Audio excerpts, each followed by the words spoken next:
There are currently over 38,000 cases that are backlogged at the Landlord and Tenant Board, which is causing major delay times, with some of the files actually taking up to 2 years to review. So whether you're a tenant or a landlord, you never want to find yourself having to go to the Landlord and Tenant Board with issues arising from the opposition. I'll call it the LTB in this video. But for example, say that you're a tenant and you're not paying the landlord on time, or if you're a landlord and you try to raise your tenant's payment by an unfair amount. Another example would be, let's say that a renter is living in a situation that is unsafe due to a leaking roof. All of these issues should call for immediate action to be taken, right? But instead, people are having to wait for an average of almost 8+ months to hear back from the LTB, which is weighing very heavy on people in this space. This is obviously a huge problem, and whether you're currently a tenant or a landlord in Ontario, this subject is something that you have to be aware of, right? To stay up to date, you can definitely feel free to give me a shout, and I can do my absolute best to answer any of your questions. But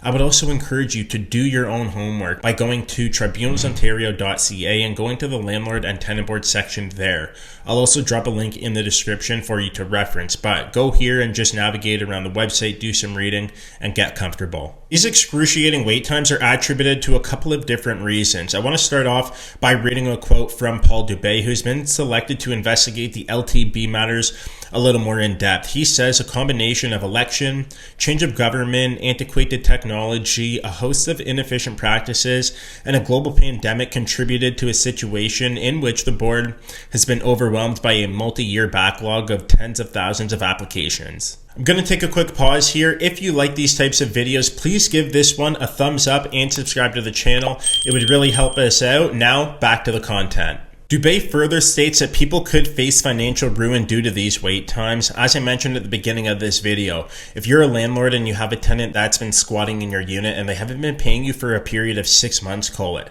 you're left carrying the mortgage as that landlord, which could be a very difficult thing to do, right? That could be like $20,000 that you somehow have to come up with, and adding the fact that you have other expenses too, right? That's something that you have to think about.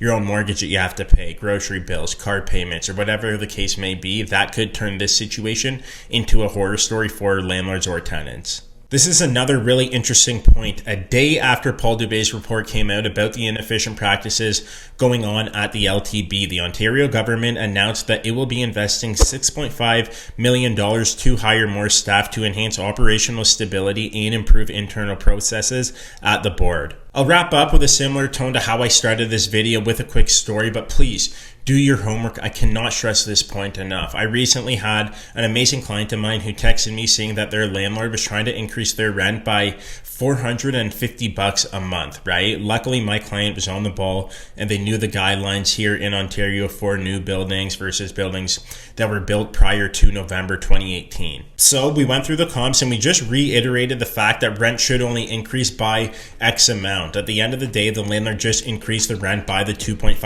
guideline here in Ontario, but this could have been a very different situation if you were somebody who wasn't on the ball or necessarily not using your resources as you should be. Thank you so much for watching. If you have any questions as a tenant or as a landlord, again, I'd be more than happy to answer those for you. I really hope that you enjoyed today's video and that you got value from it. Until next time, peace.